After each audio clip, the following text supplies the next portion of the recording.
galera, bom dia, boa tarde, boa noite, boa madrugada. Meu nome é Sidney Martins, professor de língua portuguesa aqui do LAC Concursos, o maior site de videoaulas do Brasil, quiçá das Américas. Então, Sidney, para de enrolação e vamos direto ao ponto. A nossa aula de hoje é sobre conjunções subordinativas.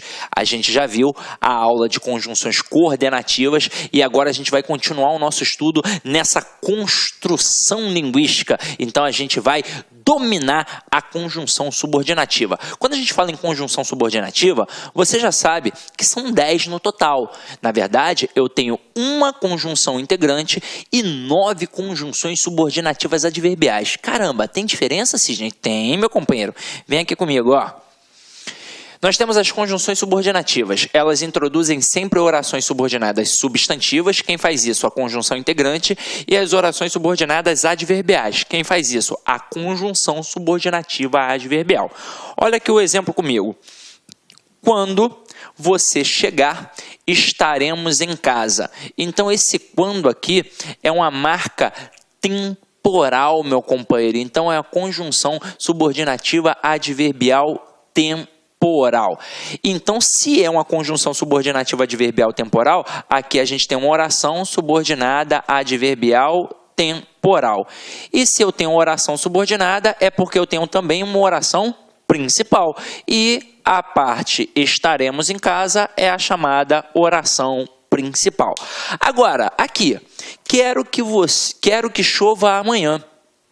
Observem que este que ele não é uma conjunção subordinativa adverbial, até mesmo porque não tem estruturas aqui que chamem logo a nossa atenção, como um elemento intensificador, que a gente viu na aula passada, e como aquela estrutura comparativa da expressão do que.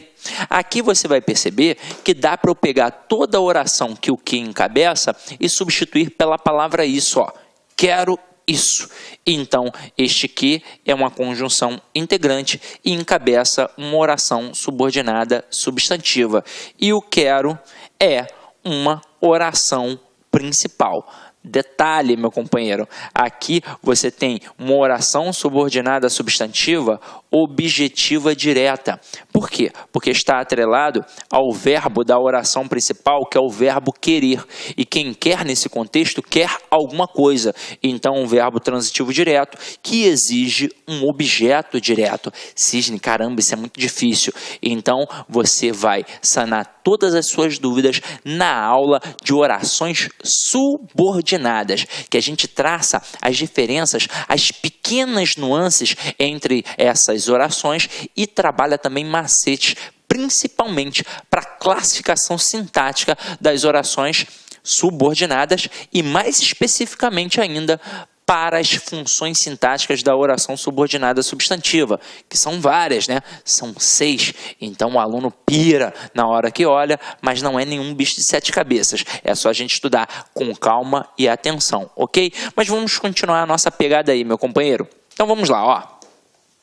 Agora a gente vai definir, e eu já acabei meio que mostrando para vocês na questão anterior, como é que a gente identifica as orações subordinadas substantivas. A gente identifica através das conjunções integrantes que e se. E como é que a gente mata que o que, por exemplo, não vai ser um que consecutivo, não vai ser um que explicativo, não vai ser um que comparativo? Como é que a gente mata que esse se aqui não vai ser um se condicional? Porque simplesmente a gente vai conseguir pegar toda a oração em que tem aquele que encabeçando e toda a oração que tem o se encabeçando e vai conseguir substituir pela palavra isso. Então eu consigo ou não consigo dizer ela quer isso? Eu consigo. Então se eu consigo trocar toda a oração pela palavra isso, significa que este que é uma conjunção integrante e significa que esta oração é subordinada substantiva. Agora aqui, ó, perguntei se todos estavam bem. Dá ou não dá para eu dizer, perguntei isso. Então, se eu consigo pegar toda a oração e substituir pela palavra isso, eu mato que o se aqui não é uma conjunção subordinativa adverbial condicional.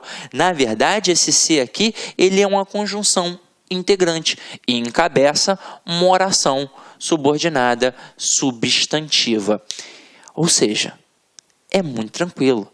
não é nenhum bicho de 7 cabeças. Consigo pegar aquele que e aquele se e substituir toda a oração, mas é toda a oração em que eles estão, meu companheiro, pode ter certeza que o que e o se, nestes casos, serão uma conjunção integrante, ok? Agora, vamos começar a brincar com as conjunções subordinativas adverbiais, que são aquelas que encabeçam as orações subordinadas adverbiais. E mais uma vez a gente percebe, como eu disse na aula anterior, que basta apenas dominar as conjunções. Basta gravar, basta fazer aquele quadrinho que eu pedi a vocês desde a primeira aula, ok? Então vamos lá. Nós temos aqui as conjunções subordinativas adverbiais e os seus valores semânticos. Então a gente vai analisar e vai perceber através da estrutura. Olha só a primeira frase. Eu tenho aqui: quando abri a porta, o barulho acabou. E aí vocês vão reparar que a gente começa a estrutura com a palavra quando, que me remete a um valor semântico temporal.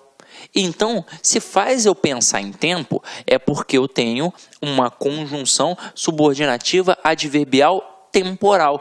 Então, aqui, toda esta oração é uma oração temporal. E, obviamente, o barulho acabou é a nossa oração principal. Então, primeira conjunção subordinativa adverbial que a gente está estudando é a conjunção temporal, que é aquela, notoriamente, que indica tempo. Agora, olha aqui. Ainda que faça dieta, não emagreço. Meu companheiro, você já estudou isso aqui comigo, lá na aula de classes gramaticais. A gente volta e dá uma explicada de novo, para que você possa entender as malícias do processo. Você estudou comigo que existe um valor semântico chamado oposição. E dentro desse valor da oposição, eu tenho uma conjunção que a gente já estudou na aula passada, que é a adversativa, e eu tenho uma conjunção subordinativa adverbial, que é a que a gente vai olhar agora, que é concessiva. E ambas indicam o quê? Oposição. Ambas indicam um contraste. Ambas fazem a mesma coisa no teor semântico. Agora, qual é a diferença entre elas, já que elas servem para indicar oposição? A diferença é que a adversativa serve para enfatizar e a concessiva serve para minimizar. Meu companheiro, você tem de visualizar isso daqui quantas vezes você puder, porque você não pode esquecer, são as principais conjunções nas provas, porque elas são a base da argumentação. É com isso aqui que a gente manipula o povo, que a gente manipula a mídia, que a gente manipula o outro. Então, se serve para enfatizar, serve para deixar o argumento forte. Se serve para minimizar, serve para deixar o argumento fraco. Eu não sei quais foram, não lembro, né? Dou tantas aulas aí, todos os dias, eu não lembro quais foram os exemplos que eu utilizei com vocês, mas vamos aqui trabalhar agorinha, rapidinho, para a gente poder perceber a importância desses processos. Então vamos lá, eu coloco assim: choveu, mas fui à praia. E fui à praia, mas choveu. Eu agora estou trabalhando a conjunção adversativa, que é aquela que indica a oposição. Ela serve para quê? Ela serve para enfatizar. Então, onde eu coloco a conjunção adversativa mais, eu enfatizo. Eu deixo o argumento forte. Consequentemente, eu faço o que com o outro lado? Eu minimizo. Então, na frase 1, por exemplo, quando eu digo choveu, mas fui à praia, não importou a chuva, importou a ida à praia. Então... Olá, meus amigos, minhas amigas, sou o professor Luiz Antônio de Carvalho e com muito prazer, muita satisfação, estou aqui para convidar vocês a conhecer o nosso curso completaço, atualizado, ponto a ponto do edital para a Secretaria de Fazenda do Estado de Goiás, auditor fiscal da Receita Estadual. Nós, eu, professor Luiz, juntamente com o professor André Fantoni, que é o coordenador desse curso, nós montamos um curso super competitivo, um curso que eu tenho certeza que vai fazer a diferença na sua aprovação. Só com professores top de linha, como você acabou de assistir essa videoaula nossa aí, demonstrativa, essa aula demonstrativa no YouTube. Meus amigos, minhas amigas, essa é apenas 30% de uma aula, tá? A aula tem muito mais coisa, o nosso curso é muito mais completo, nós colocamos aí apenas 40 horas, 45 horas no YouTube. Esse curso tem quase 450 horas. Ah, professor, é bastante coisa? Sim, claro. Legislação específica, direito tributário, contabilidade geral, auditoria, contabilidade avançada, ou seja, e mais todas as outras disciplinas que sempre são cobradas aí em concursos de carreira fiscal. Ó, olha só, quero dar um recado. Nós aqui da Lá Concursos, a partir de 2018, nós iremos atender todos os concursos de carreira fiscal no Brasil. Tá certo? Quer saber mais informações? Envie um WhatsApp para a gente ou acesse nosso site laconcurso.com.br que nós estaremos aqui prontos para te atender. Um forte abraço, fique com Deus. Tchau, tchau. Clique lá.